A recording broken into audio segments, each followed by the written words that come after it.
یہ بھی اگر وہ یہ دعویٰ کرتا ہے تو ہم یہ بھی لکھ کے دینے کے لیے تیار ہیں، بلکہ اس سے بھی بڑی بات کروں، آپ ان کو یہ بھی لکھیں گے، اپنی طرف سے مناظر بھی ابو یحییٰ نور پوری کو بھیجیں گے، ساتھ میں 10 لاکھ روپے آپ کو نقد انعام بھی دیں گے، اس کو ہمارے سامنے بٹھا دیا جائے۔ بنیادی طور پہ اس کے چھا جانے کا مطلب سوشل میڈیا ہے۔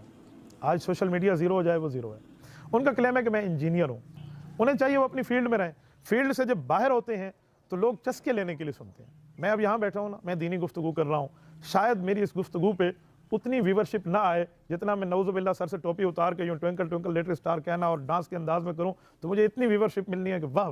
ایک مولانا صاحب جو ہیں وہ میدان عمل میں اترے ہیں اور وہ کہتے ہیں جی مجھ سے 10 لاکھ روپے لے لو اور انجینئر کو جو ہے نا لا کے ہمارے سامنے بٹھا دو۔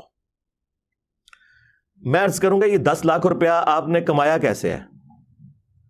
آپ نے لوگوں سے چندے اس لیے اکٹھے کیے تھے کہ آپ دین کے کام میں صرف کریں گے، تو یہ آپ حرام خوری کر رہے ہیں، خیانت کر رہے ہیں کہ لوگوں سے چندوں کے پیسے لے کے مجھے دے رہے ہیں یا اس شخص کو دے رہے ہیں کہ جو مجھے آپ کے ساتھ بٹھا دے۔ آپ کے پاس تو یہ اتھارٹی نہیں ہے کہ آپ نے لوگوں کا مال اللہ کی راہ میں خرچ کرنے کے لیے لیا تھا اور اپنے نفس کی تسکین کی خاطر آپ کہہ رہے ہیں جی 10 لاکھ روپے دوں گا، اپنی جیب سے دینا۔ تیرا کیا سورس آف انکم ہے؟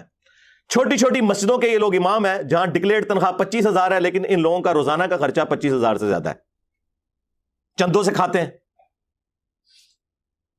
محنت سے کمایا ہو تو پھر بندہ یہ کہتا ہے وہ بھی اچھا لگتا ہے۔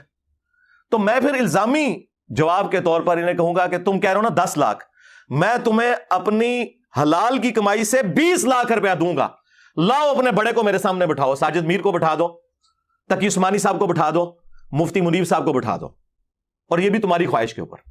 تم تو 10 لاکھ کہہ رہے تھے، مجھ سے 20 لاکھ لے لو، اور ٹائم قیامت تک ہے، اور یہ حلال کا 20 لاکھ روپیہ چندوں کا کمایا ہوا نہیں ہے، یہ میری خون پسینے کی کمائی میں سے۔ اور یہ 20 لاکھ روپیہ دے کے اگر تم لوگوں کا فرقہ ختم ہوتا ہے تو مجھے کوئی آر نہیں اس میں، لیکن لاؤ بڑے کو بٹھاؤ سامنے، تو اب آپ کو پتا چل جائے گا یہ کدھر ادھر ادھر بھاگنے کی کوشش کریں گے۔ اور یہ میں اس لیے جواب دے رہا ہوں کہ ہمارے بھی بعض اوقات کوئی بھولے بالے قسم کے اسٹوڈنٹس ہیں، وہ ان کو شیطان وسوسہ دلا دیتا ہے کہ جی کیا حرج ہے، انجینئر صاحب بیٹھ ہی جائے نا، ان کے پاس کون سے دلائل ہیں، لو جی بیٹھنے سے میں تیار ہوں، لے آؤ وڈے نو آوا لو آؤ۔ آپ کا کیا خیال ہے، یہ تیار ہوں گے؟ کبھی بھی نہیں۔ ان بڑوں نے کب کام آنا ہے؟ ان کے بڑے اسی لیے ہوتے ہیں نا جب مشکل وقت آئے۔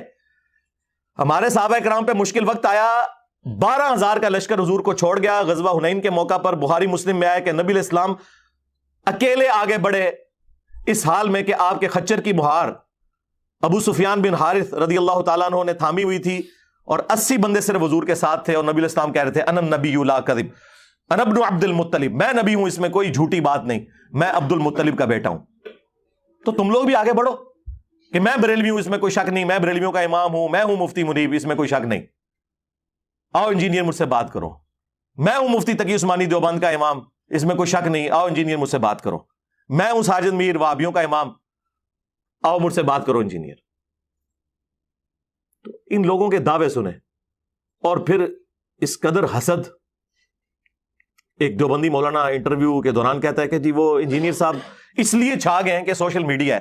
بالکل ایسی بات ہے، صرف سوشل میڈیا کی وجہ سے کوئی چھا جائے تو مجھے بتائیں دنیا کا ہر طبقہ پڑھا لکھا ہے یا ان پڑھ ہے، اپنے اپنے فرقوں میں سخت سٹرانج قسم کا، ہمارا ایک کلپ سنتا ہے اپنے صدیوں کے فرقے کو چھوڑ دیتا ہے، تو آخر کوئی دلیل ہے تو نا۔ وہ کہتے ہیں نہیں، اس وجہ سے کہ وہ لوگ کہتے ہیں یار ایک انجینئر ہو کے دین پہ بات کر رہا ہے، اور پھر وہ آگے سے مثال دیتے ہیں کہ میں عالم ہوں اور میں اب اگر گانا اور ڈانس شروع کر دوں تو لوگ بڑے شوق سے مجھے دیکھیں گے۔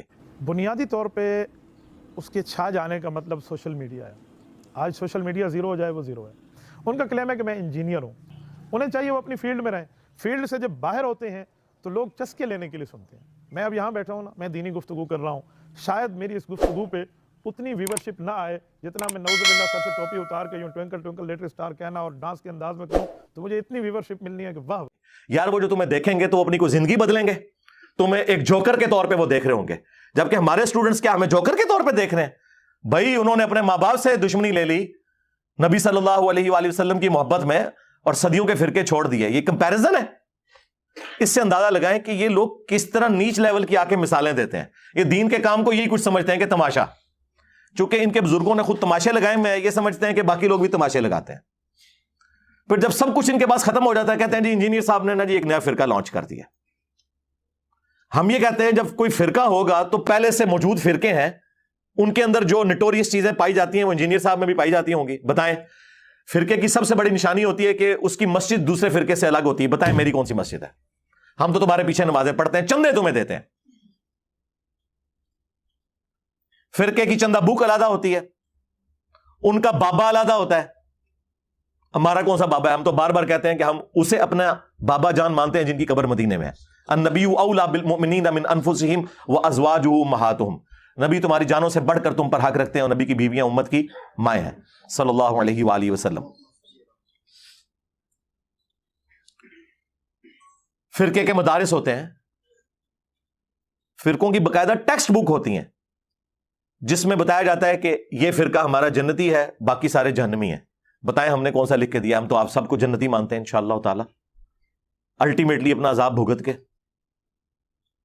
تو فرقوں والی اور فرقوں کے بابوں والی کوئی چیز ہمارے اندر موجود نہیں ہے, اور زبردستی آپ ہمیں اس کھاتے میں ڈال رہے ہیں. تو کس کو آپ دھوکہ دے رہے ہیں؟